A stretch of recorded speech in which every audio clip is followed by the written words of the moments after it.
Inside the treasury compound of the Church of Our Lady Mary of Zion in Aksum, Ethiopia, a cedar-lined inner sanctum holds manuscripts that have not been examined by outside hands since 325 AD.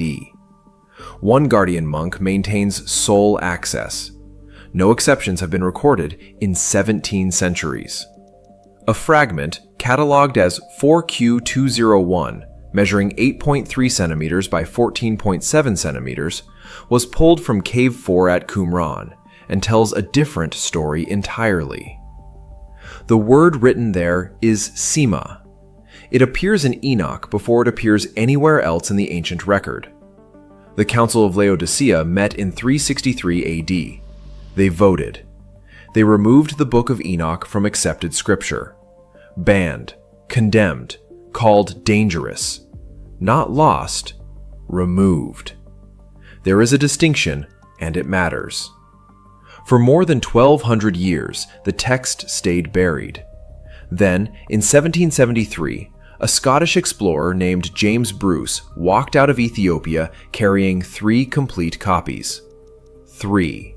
The status of the Book of Enoch flipped in a single expedition, from erased to undeniable. What Bruce carried back was not mythology. It was not allegory. The text contains a specific, named description of a mark of allegiance, a seal of ownership placed on human beings. Enoch records this centuries before the Book of Revelation was composed. The architecture of what he describes matches systems that exist today. That is the claim this channel examines, not with speculation, with the text itself, with manuscript evidence, and with named modern sources.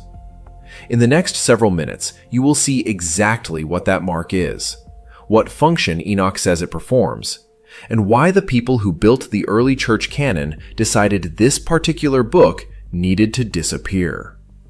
If forbidden biblical history is what draws you here, hit subscribe. Every week this channel surfaces what was deliberately removed, the texts, the decisions, and the evidence that is still checkable today. The passage is found in the 48th chapter of 1 Enoch, verses 1 through 3. The manuscript is 4Q201, currently custodied at the Israel Antiquities Authority in Jerusalem. The standard English translation comes from Dr. Michael Knibb, whose 1978 Oxford Critical Edition remains the benchmark reference for Ethiopic Enoch scholarship. That is the chain of custody. That is the source. Now the language itself. The Ge'ez text uses the root sema. Translators have rendered it loosely as a mark or a sign, and that rendering has flattened something precise into something vague. Sema does not mean a tattoo. It does not mean a symbol drawn on skin for identification. The root carries the force of a branding, the kind applied to livestock, to property, to a person who has been transferred into another's ownership. It is a seal of allegiance.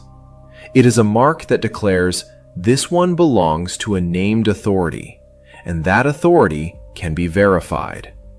The distinction is not minor. It changes what Enoch is describing entirely.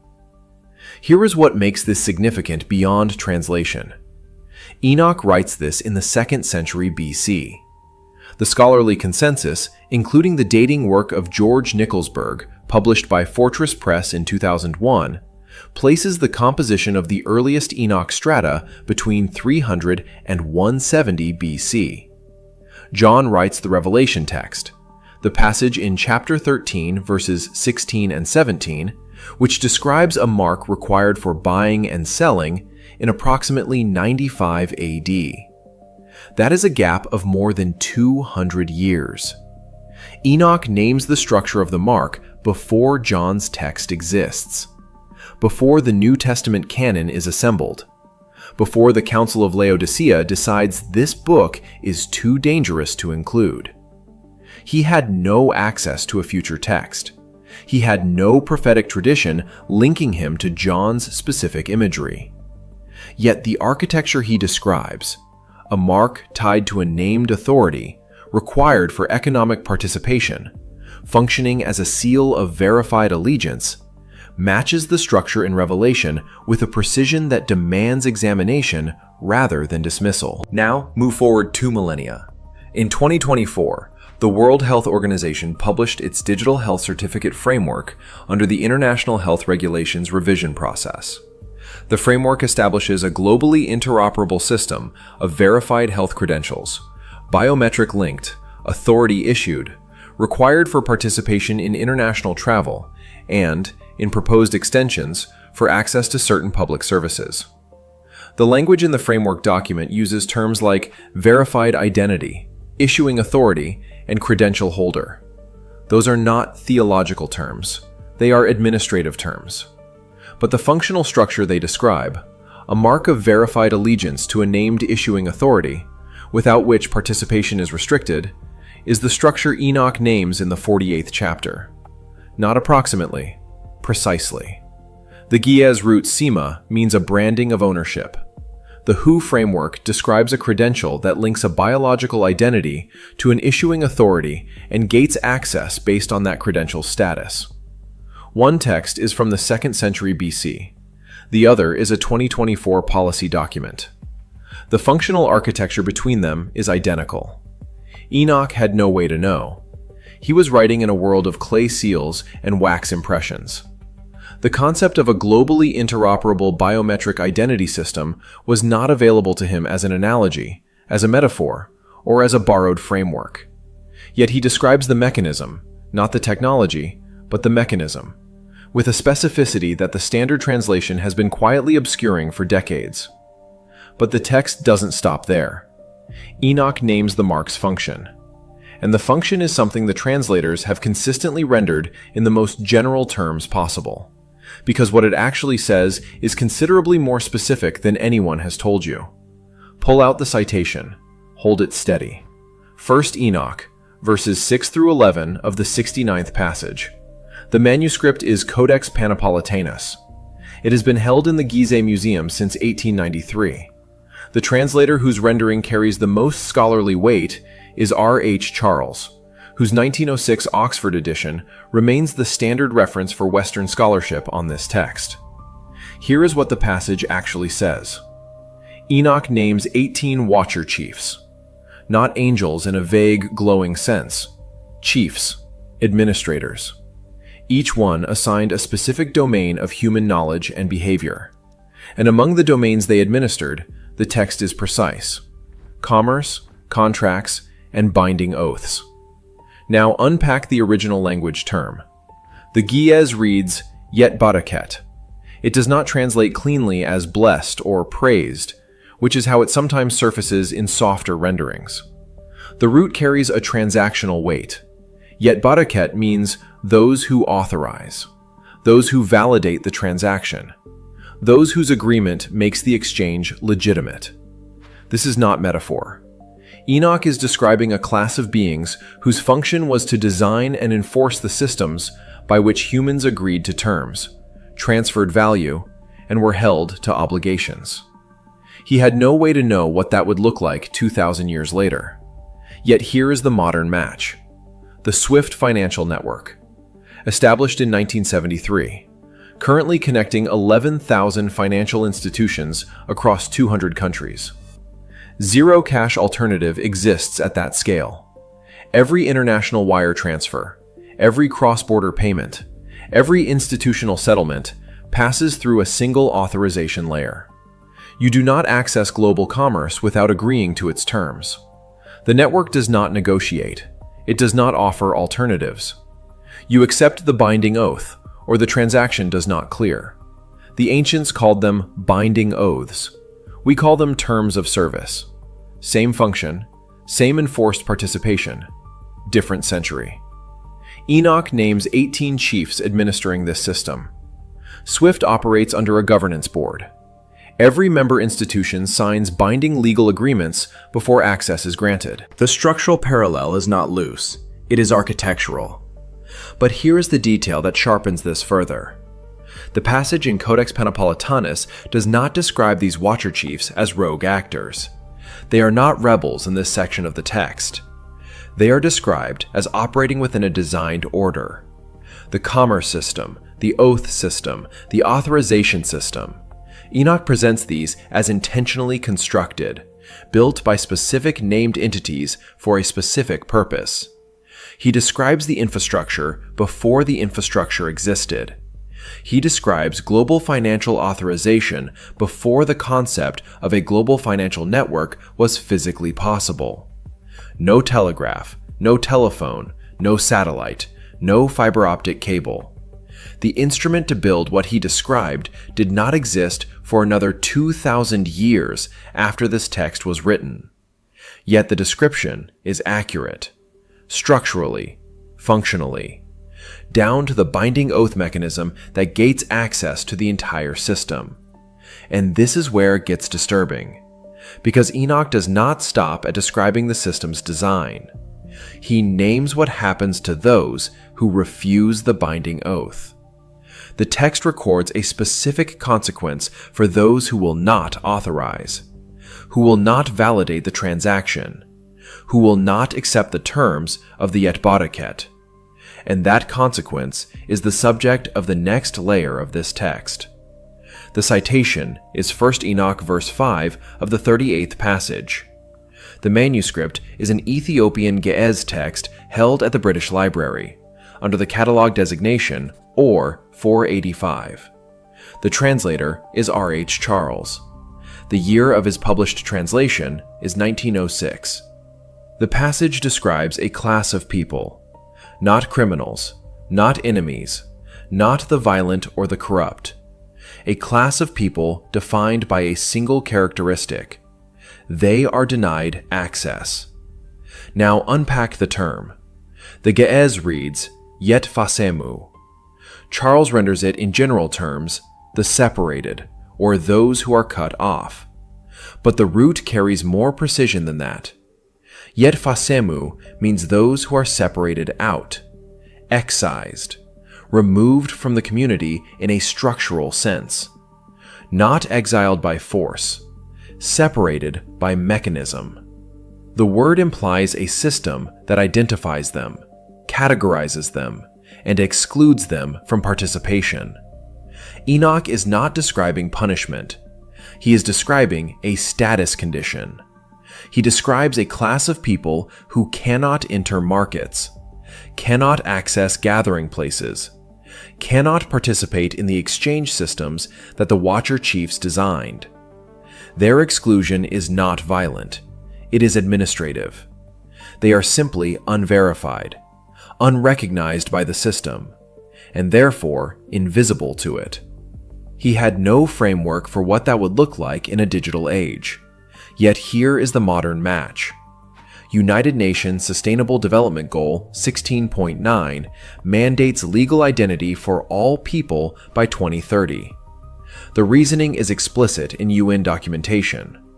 Without a registered digital identity, individuals cannot access financial services, healthcare systems, government benefits, or formal employment markets.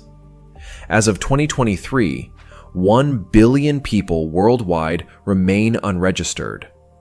1 billion people exist outside the verification layer. The UN does not call them excluded. It calls them unverified. Enoch called them Yetfasemu, those separated out by mechanism, those the system does not recognize. The century bridge is not approximate here. It is precise. The structural description in OR 485, a manuscript housed in London, copied from texts at least 2,000 years old, describes the exact administrative condition that 1 billion living people occupy right now in 2023. No markets, no gathering places, no participation in the authorized exchange system. Enoch describes this not as a future punishment, but as a present condition tied to a specific mechanism. The mechanism precedes the exclusion. You are not excluded and then denied the mark. The mark's absence is what produces the exclusion. That sequence matters. It is not incidental to the text. It is the text's central claim about how the system operates. And here is what makes this stranger. Enoch does not present the exclusion as the final event. He ties the implementation of this marking and exclusion system to something external, something astronomical, something that happens in the sky at a specific and measurable interval. He describes a celestial trigger. The citation is 1 Enoch, verses 2 through 7 of the 80th passage.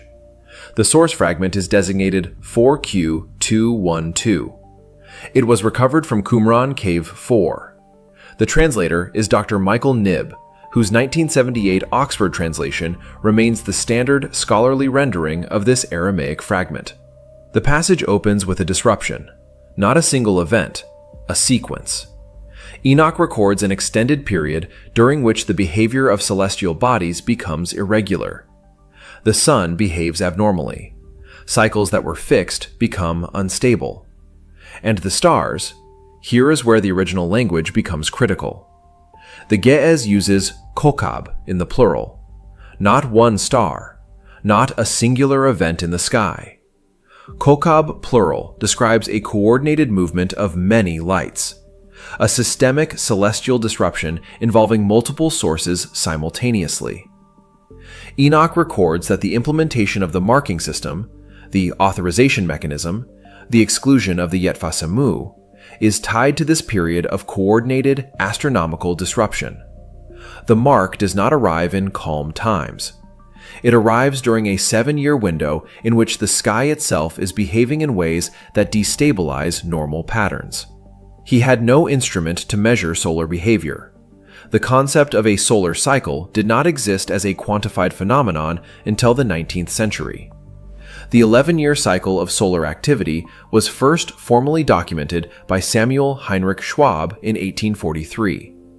Enoch wrote this description approximately 3,000 years before that instrument and that data existed. Yet here is the modern match. NASA has confirmed that solar cycle 25 is reaching peak intensity. The projected solar maximum falls in 2025.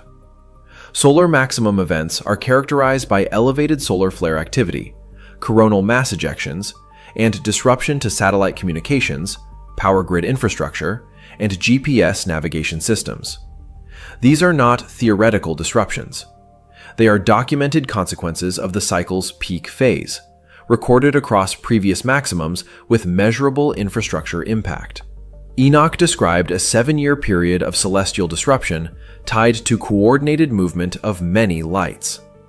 The current solar maximum cycle runs on an 11-year interval. Its peak and the years immediately surrounding it represent the precise window of coordinated, measurable, multi-source astronomical disruption that the Kokab plural in 4Q212 describes. He described the sky's behavior 3,000 years before the instrument existed to measure it. The century bridge here is not structural, it is temporal. Enoch did not describe a type of event. He described a timed event, a recurring celestial cycle.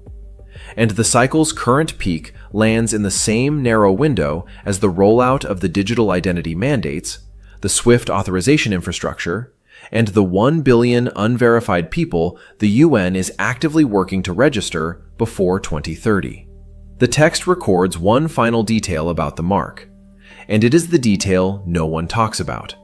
Not in the popular treatments of this book, not in the documentaries, not in the sermons that reference Enoch in passing and move on quickly. It is a detail about what the mark does to the person who carries it, what it changes, what it locks in place permanently. And Enoch describes it with the same precision he used for everything else. Manuscript 4Q201 sits in the Shrine of the Book in Jerusalem right now, accessible to credentialed researchers. The R.H. Charles translation from 1906 is public domain, readable today in full by anyone. The word sema remains in the Ethiopic text exactly where Enoch placed it, unchanged, untranslated away. The mechanism he described, the marking, the locking, the permanent alteration of the carrier, is not a prophecy waiting to begin. It is by every measurable indicator already running and accelerating. Which detail in Enoch's description of the mark matches what you see happening today most precisely? Leave it below. Forbidden Biblical History surfaces here every week. Subscribe if this is where you want to be.